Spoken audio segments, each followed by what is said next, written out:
Hello and welcome to the Success Rate. I'm Thuli Magubane. This is where we talk about people's journeys to success. As our byline says, there is no such thing as an overnight success. And every individual's journey is unique, and there are special lessons to be learned from each individual.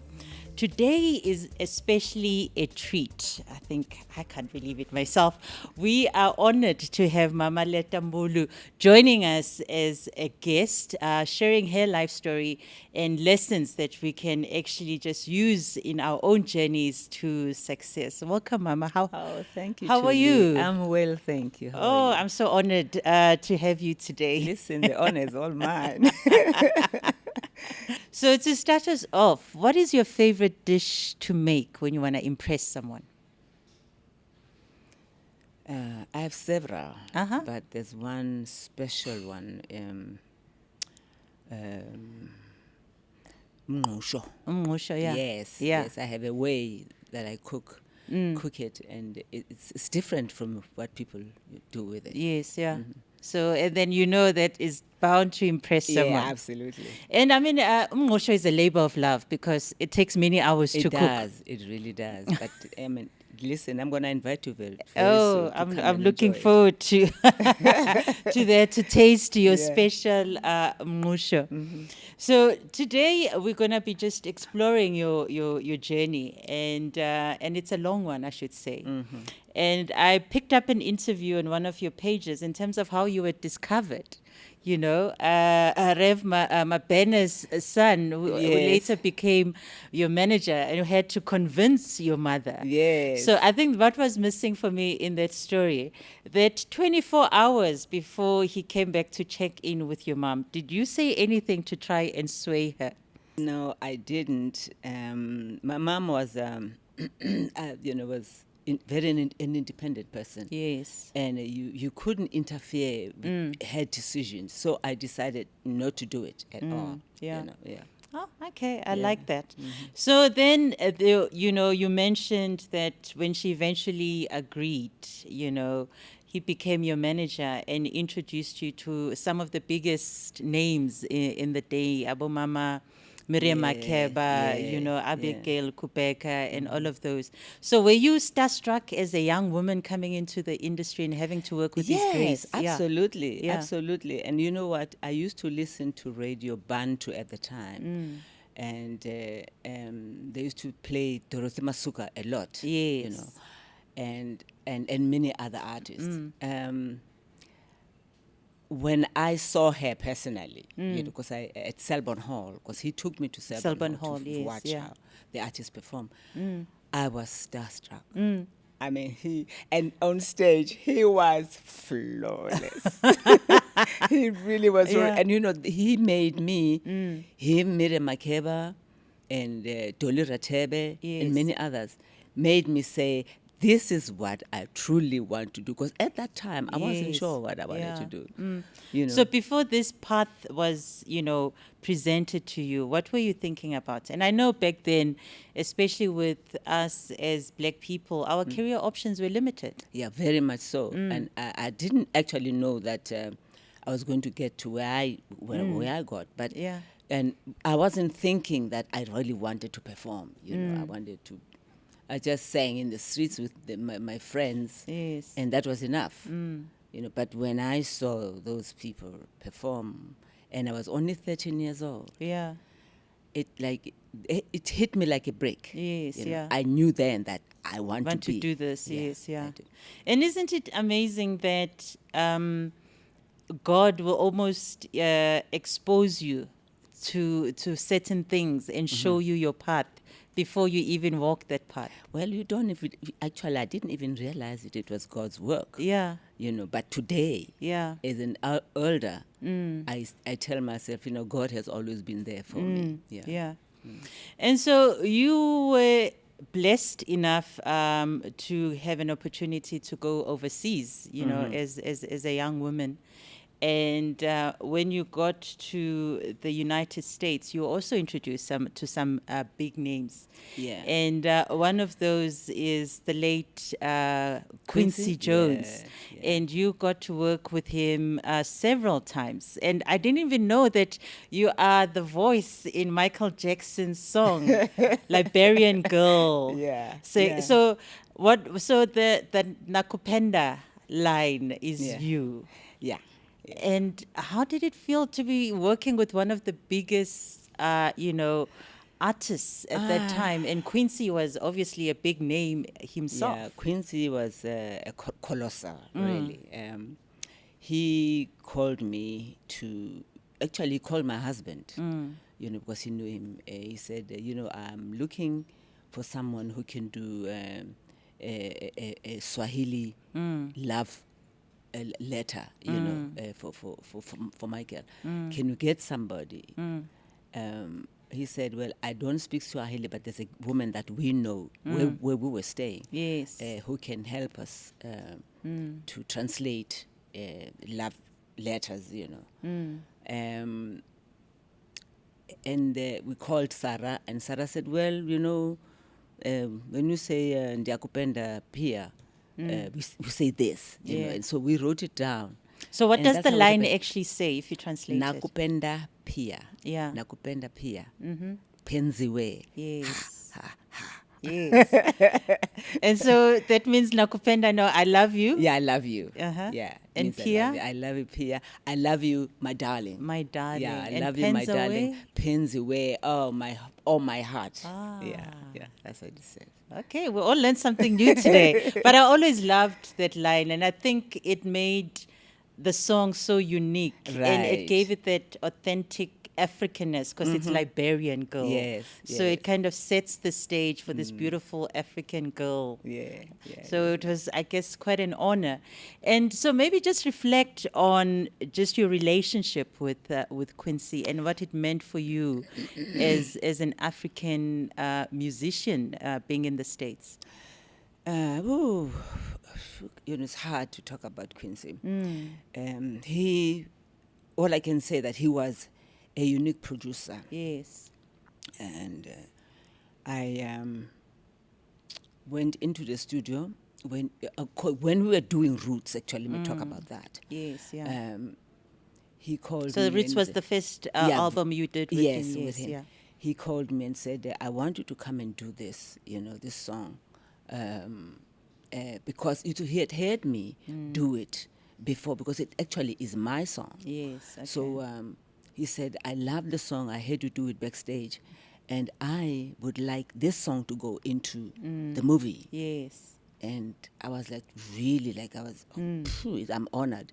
He said, truly, but we have to do it in English because people here don't understand Nigerian language. So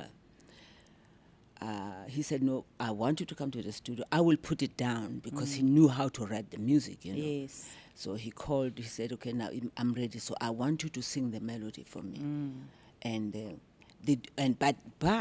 But he said, I want us to do it in English, so that the So audience to here translate the lyrics, yes. so that people here hear about it and understand what it says. So we waited for another 2 days, and the third day the song was ready because I gave them the words. And I said, okay, then you mean I have to learn the English words now? Because it was really difficult. Yes, yeah. He said, yeah. And I said, okay, I will try. I did it.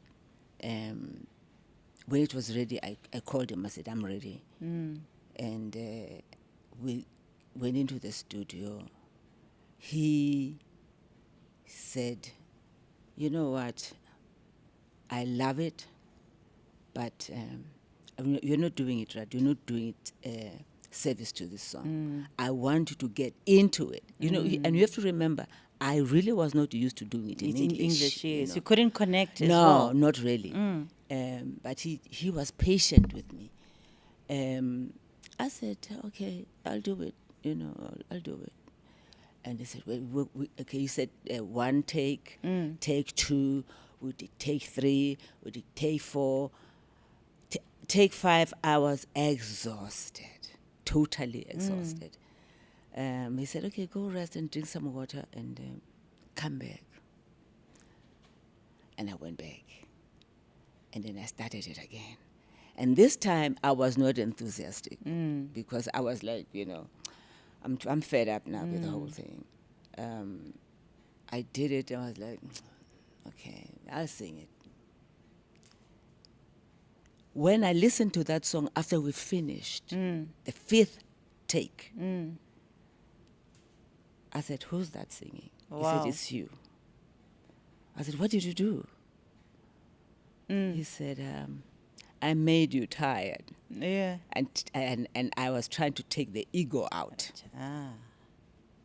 Yes. Just sing, just be you, just you. Yeah.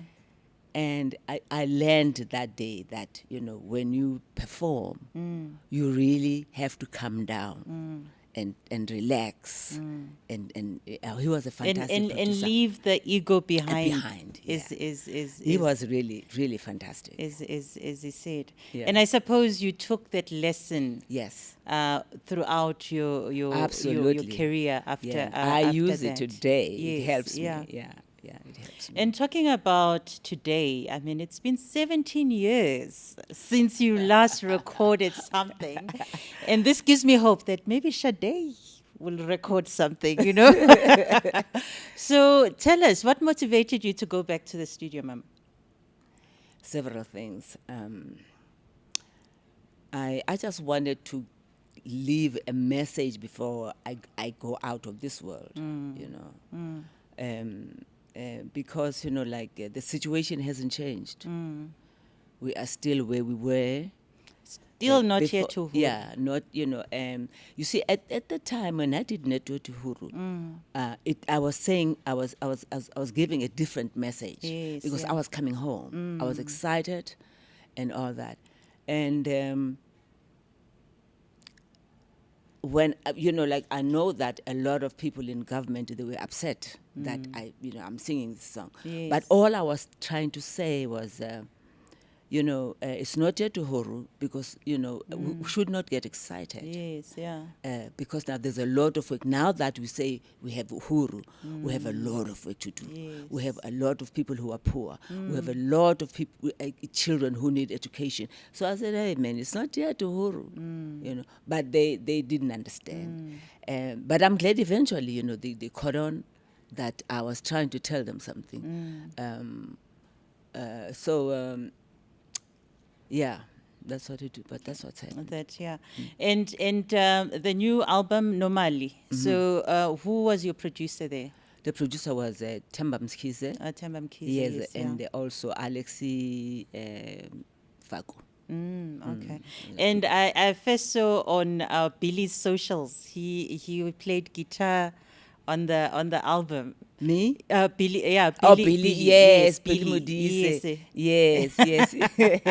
Well, he was really having he was struggling. Yeah. Yeah, because, he was trying to find his space. Yes, yeah. And when you're recording it's you don't do that. You let the producer do it. But eventually got it. That, yeah. And I guess working with young people, and I mean, I've listened to some of the tracks that you've kept your essence, but there's a certain currentness about the album. Tell us about that. Yeah. Well, I had few people in the album. What's his name again? I can't remember him. He's a fantastic bass player. Concord, I don't know. Yes, Concord. Yes. He played the hell out of that album. I really enjoyed his playing. And other young artists, young musicians who were still in school. Actually, they were still in school. Themba brought them in. The school was still in school. And they did a fantastic job. Everybody who was there tried to do their best. Yeah. And working with young musicians, are they musicians that you've mentored throughout your journey? Not really. Not really. Themba wanted his own, and producers are like that, Yeah. because they know how to cope and to what's the name of it? That, to vibe with them. Yes, yeah. And I wanted mine, but he wanted Vintage his. years, So yeah. And then others that maybe just not necessarily on this project, but young musicians that you've mentored. I actually, they mentored themselves. I've never Mentored because anyone. I didn't play an instrument. I just sang. But they learned a lot with the chord structures that we were using. Yes, yeah. And my husband was also helpful in directing them what to play. Yes, yeah. And yourself, were you mentored by anyone else? Well, I was mentored by a lot of singers. One that stands out, and what was those lessons well, you picked up from not. them? I didn't really sit down Yes, yeah. and kind of learn something. I just listened to them, yes. on the radio. Miriam Makeba is one of them. Oh yeah, I went to see him at Birdland in New York. And this was the first time to see Miriam Makeba. And I mean, when she hit the stage, she looked glorious. She looked beautiful. Yes, yeah. She was a queen, and she sang as she actually was not an opener, but Bill Cosby Yes. was opening. Was it what you have a name here in Yeah, South opening Africa? act, no? Opening act, Act, yeah. yes. But you call it the curtain raisers. Yeah, the curtain it was a curtain raisers, raiser for yes. Miriam Makeba. And I was like, okay. When she came on, gosh, I said, that's what I want to do. Yes, yeah. Yeah, this is what I want to do. And I mean, the era that we come from, back in the day, you wouldn't really be recognized at home for some of the work and some of the achievements that you've had. It took you going to Outside, America and yeah. outside to Yeah. get the accolades and the recognition that you Exactly. deserve. Yeah. What was that like for you, knowing that you are big here, people know the name, but back home, the government is suppressing Yeah. everything, and you don't have the same stature that Well, you hold in the there. United States, we had a different audience. Yes, yeah. It's not everybody who was in love with us, because some of them, they didn't like the stories that we were telling. So we had a whole group of people who loved what we did, and they were the followers, Yes. of that music. But it was lovely to watch people get excited, and actually supporting you with what you do, because it's a very difficult thing in a different in America. People don't want to hear songs in English, most of the time. But when you make breakthrough of that, then you know that you have made it. I like that. Yeah. But I guess there was also a curiosity from Americans about you as an African and the story that you have to tell. Yeah, they were very curious. At that time, the apartheid thing was already in vogue, and they understood, but they wanted somebody who can verify Yes. what is happening in this country. And I was one of them. Miriam those was one of people, them as yes, well. yeah. Yeah. And do you think you've achieved the certain level of success that you dreamed about when you started out? Achieve. Okay.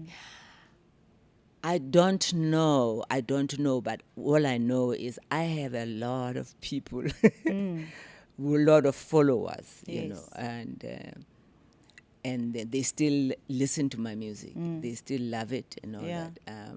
But it's hard for me as an artist, to know Yeah. how many people, I mean, we've go places like Canada, for instance. That's where I worked a lot, and people there was like, wow, we love what you do, yeah. And what is success for you? I mean, how would you define success? Success is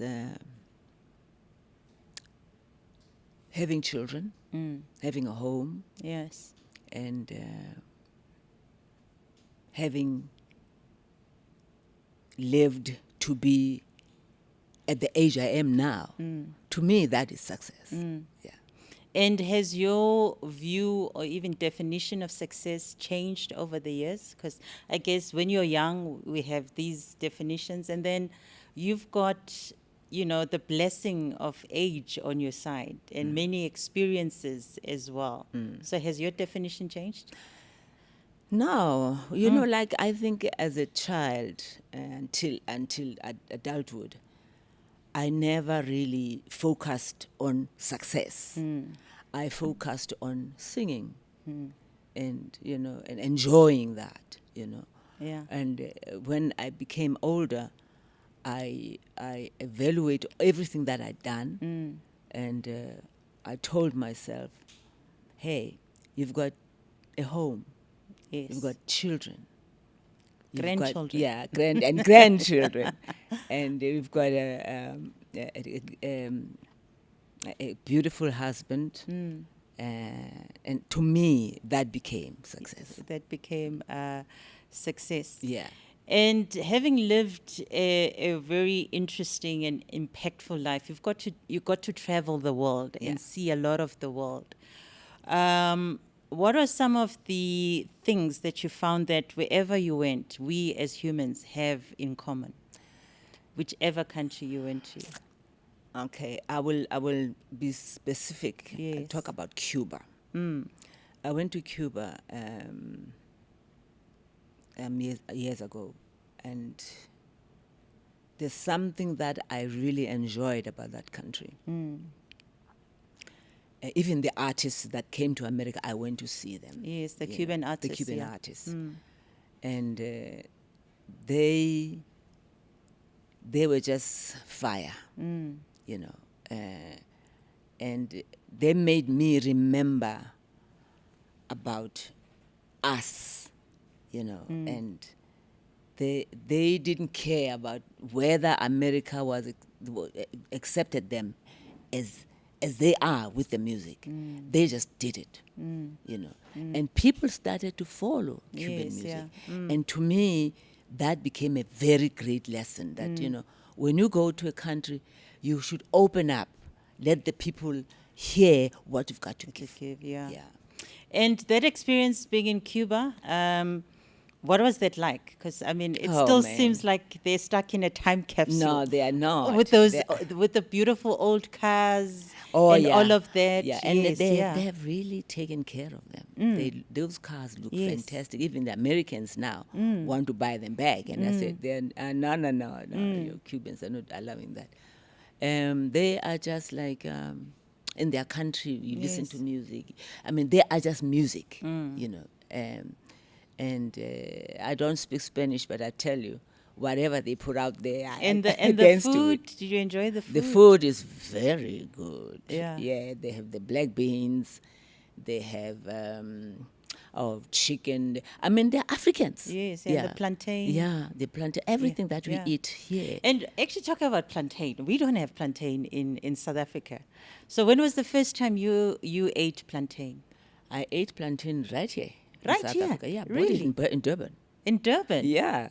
Wow. Yeah, okay. we have plantain in Durban. Yes. It's just people don't know. Just big bananas. Yes. And now there's a shop that has opened not far from my place that is selling everything that is African, Okay, yes. Nigerian, whatever, and they have plantain.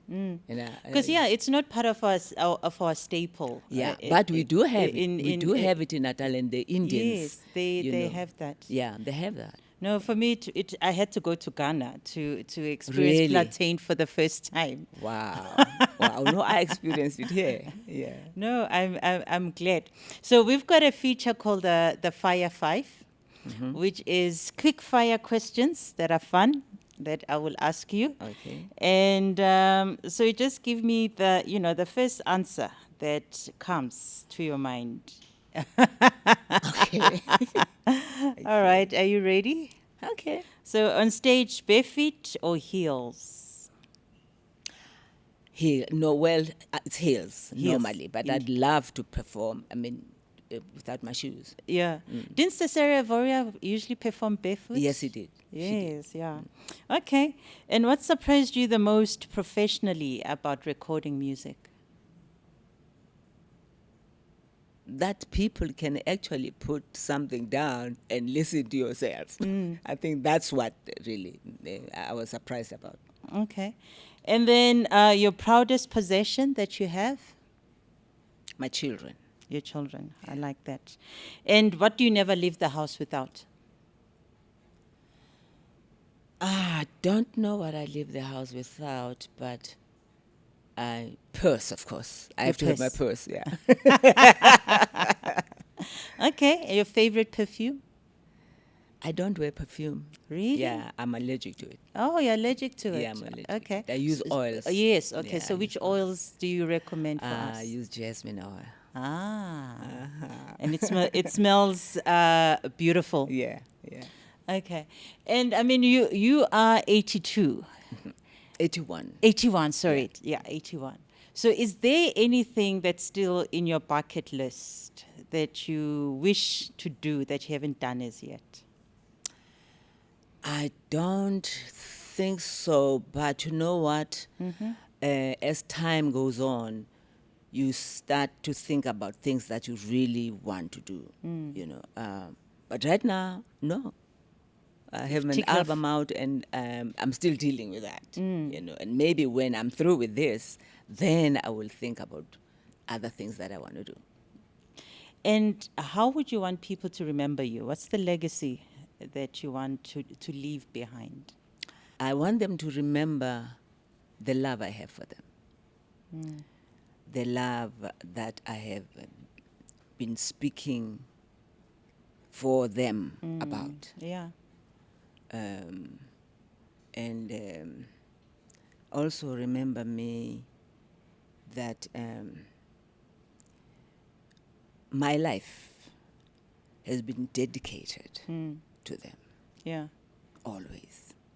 Hopefully, I live long enough Yes.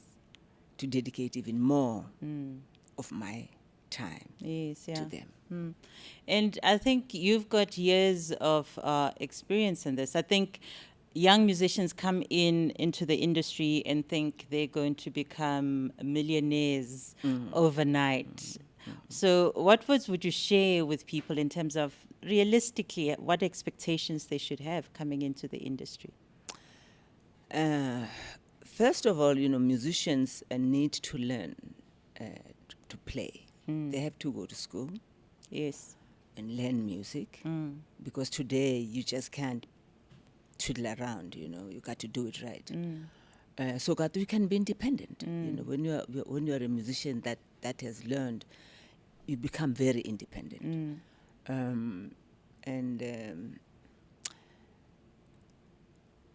When they write the music, they write from the heart. They write something they believe in. They mustn't put it out there if they don't believe in it themselves. Yeah. You know, and so for me, it's that. Yes. Yeah, I think that they should play something that they can look back eventually to say, yeah, I did it. I I did it my way. I did it my way. Yeah. And then this industry has changed so much from the time you entered the industry to now 2024. Yeah. Maybe just reflect on maybe two things. One, a positive thing that you're happy about, a change that you have seen, and then on the opposite side, something negative that you're not so pleased about, some change that you've noticed about the industry. Phew, phew. Well, the industry has done well for itself. You know, they produced kwaito. They've produced amapiano. And all that stuff. Yes, yeah. And some of that material is invaluable. You know, and so they need to work on it now to expand it, to make it palatable, not only to us musicians, but to a wider world. Yeah. Yeah. And the audience. And then anything negative that you've seen? And you think, hey, when we started, this was not there. But manje, hey, yeah. I don't know what I don't know what is Yeah. out there, but that's what can I say? Is it drugs? Yeah, we need to really stay away from that. It's not good for us, you know. It's not rewarding us of anything. Yes, yeah. You know. So the musicians mustn't depend on things that make them dependent. You know. Yes, yeah. They must depend on what makes them good people, what makes them loved by the audience. Yes, yeah. And there's a lot also of no, I'll go to jail for this. No, don't worry, don't worry. I'll go to jail. You know, our musicians have to love themselves first. you Yeah. know, because that's the key. If you love yourself, you can produce incredible music. You can produce incredible anything. Yeah. You know. Yeah. But I think if you love yourself as well, it's easier for you to have those boundaries, what you will accept, and what you will not accept. Exactly. for yourself as either an individual or a musician, Exactly. so to say. Because I guess I think one of the dangers is young musicians coming in and being exploited and being so desperate for your name to be out there in your song on the radio. But you know what? I don't know. The exploitation will never end in this country, you know, because of the way this country is. You know, our government is not doing anything to help us go forward. So the kids start doing things themselves and for themselves. So if we can get a government that can zero in on kids, you know, for a change, and help them to grow, help them to sustain themselves, you know, we'll have a better government and a better world for that matter. And then your parting shots in terms of just reflecting on your life, success, what you've achieved. I don't know. You know what? I find it very difficult to talk about the achievements, you know, because people start conjuring up all kinds of things about you, you know. I'm just grateful that I'm alive, and I'm just grateful that I've come home. And I've heard all kinds of genres, you know, and I've learned from all these genres as well. Yes, And that young people must focus on doing the right things. Yes, yeah. And are you going to be going on tour with the new album? Are we going to be seeing you on stage soon? I don't think so. I was looking forward to that. Actually, now that thinking about it, I've never seen you live. Okay. Yes. Okay. I think you owe us just one. I don't know. For some of us. Well, I'm thinking about yeah. it for next year, Yes, middle of next year. Okay. You know, and yeah, I'll be ready then. I'm looking forward to it. I'll be right there Okay. and enjoying the music, because there's some legends that, you know, it's almost for us, it's a bucket list thing that you need to have seen certain individuals Exactly. perform live. Yes, Yeah. we've listened to your music, but it's not the same No. watching you perform it live. That's so true. I'm looking forward to that. My pleasure. And Mama, it's been a pleasure having you, getting to know you a little bit, and sharing some, you know, words of wisdom with us and the youngins. I'm not a youngin. And hoping the youngins can learn a thing or two from someone who's had longevity in the industry. Oh, thank you so much. Thank It's you. been a pleasure. If you've enjoyed today's episode, please let us know, comment, and make sure that you like today's episode and share it with your friends and family. And of course, don't forget to subscribe because we want to make sure that the Success Rate community keeps growing.